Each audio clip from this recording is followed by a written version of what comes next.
श्रीराम। स्वामी समर्थ महाराजांबद्दल अपशब्द बोललेल्या व्यक्तींच्या विरोधात मोठ्या स्वरूपात एक तीव्र आंदोलन आणि निषेध व्यक्त होतोय। डोंबिवली सारख्या करण्यासाठी इथे एकत्र आलोय आपण। इथे व्यक्तीचा नाही तर प्रवृत्तीचा निषेध करण्यासाठी आलेलो आहोत। भारत माता की जय। वंदे मातरम। वंदे मातरम। जय श्रीराम। जय जय श्रीराम। महाराष्ट्री स्वामी समर्थ जय जय स्वामी समर्थ। श्री स्वामी समर्थ जय जय स्वामी समर्थ। खरं तर आपण बघतोय की महाराष्ट्रामध्ये स्वामी समर्थांच्या बद्दल जे काही वक्तव्य केलं गेलं त्याचा स्वामी भक्त सर्व स्तरातून प्रचंड मोठ्या प्रमाणात निषेध व्यक्त करत आहेत। काल महाराजांचं जिथे श्रद्धास्थान आहे अक्कलकोट त्या ठिकाणी मोठ्या प्रमाणावर साधारणतः हजारो नागरिक एकत्र आले आणि त्यांनी सामूहिक पद्धतीने गुन्हे नोंदवण्याचं आंदोलन केलेलं होतं। आज डोंबिवलीमध्ये प्रति पंढरपूर किंवा प्रति अक्कलकोट असं मानल्या जाणाऱ्या डोंबिवली शहरामध्ये आपण स्वामी समर्थांच्या मठाच्या बाहेर आणि आपण अतिप्राचीन ज्याला म्हणतो रामाचं मंदिर आहे त्या श्री गोविंदानंद श्रीराम मंदिर ट्रस्टच्या बाहेर आपण हे आंदोलन करतोय।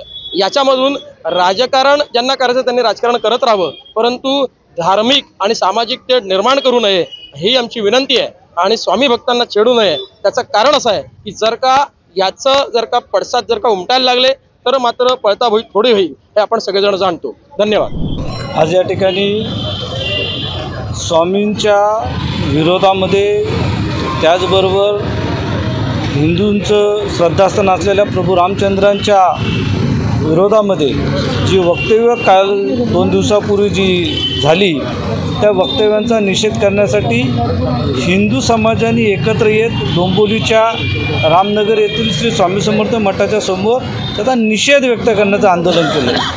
खऱ्या अर्थाने हे निषेध आंदोलन म्हणजे एक चिंगारी आहे। कुणीतरी या महाराष्ट्रामध्ये समाजांमध्ये तेढ निर्माण करून समाज एकमेकांच्या विरोधात, धर्म एकमेकांच्या विरोधात उभे ठेवून राजकारण करण्याचा प्रयत्न चालू आणि त्यावरती आपली पोळी भाजून घेण्याचा प्रयत्न चालू। अशीच मंडळी ही त्या दिवशी व्यासपीठावरती उपस्थित होती, परंतु त्यांनी या गोष्टीचा निषेधही केला नाही किंवा ही गोष्ट त्यांनी अडवलीसुद्धा नाही आणि यांचासुद्धा आम्ही निषेध करतो।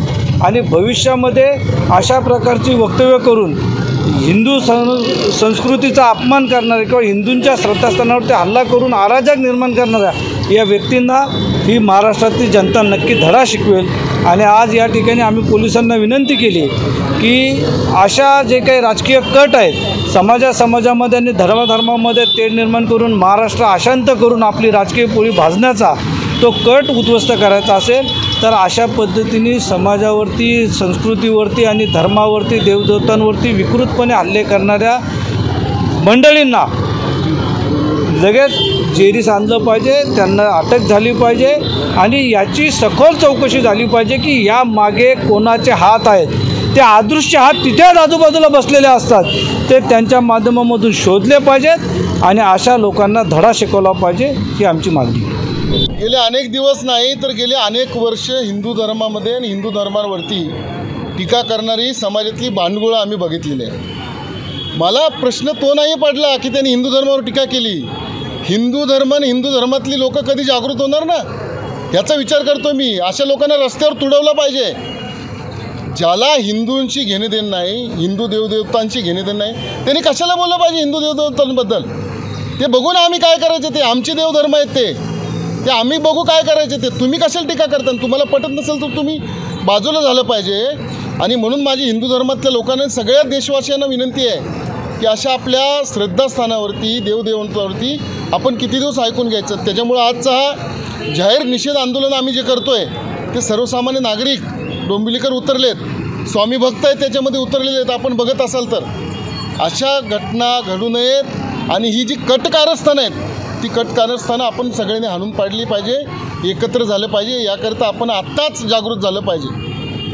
गेल्या 2 दिवसापासून आपण जे सगळ्या माध्यमांवर किंवा काही क्लिप्स आपण ज्या बघतोय आणि त्याच्यामध्ये महाराष्ट्राचं करोडो लोकांचं जे मनातलं दैवत आहे स्वामी अक्कलकोट निवासी यांच्याबद्दल जे काही वक्तव्य झालं आणि या वक्तव्यापेक्षा ज्यांच्यासमोर हे वक्तव्य झालं किमान त्यांना अडवणं हे त्यांचं कर्तव्य होतं, पण याच्यातलं कुठलंच गोष्ट घडली नाही।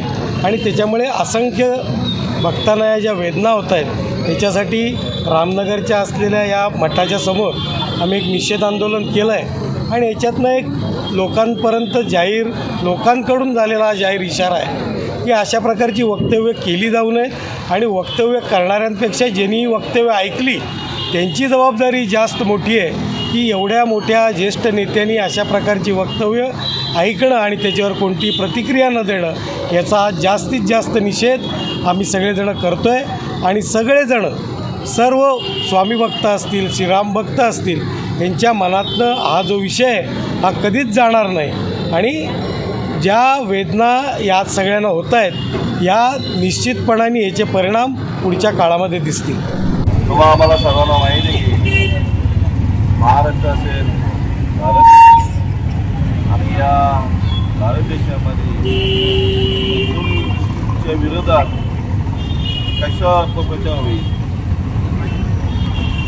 लोकांपर्यंत जास्तीत जास्त कसा अपप्रचार होईल त्यासाठी आपलीच लोक आपल्याच हिंदू धर्मावर कुठल्या तरी देवावर असेल स्वामींवर असेल मग त्याच्यावर भाष्य करतात आणि या समाजामध्ये विष निर्माण करतात. आज मी या मंडळाच्या वतीने खरं मनापासून आभार मानतो की याच्या वतीने त्यांचं निषेध आंदोलन इथे केलेलं आहे. निषेध तर आहेच, निषेध तर केलाच पाहिजे पण यांना जोड्यानेही आणलं पाहिजे कारण आपल्या हिंदू धर्मात कोणी बोट दाखवत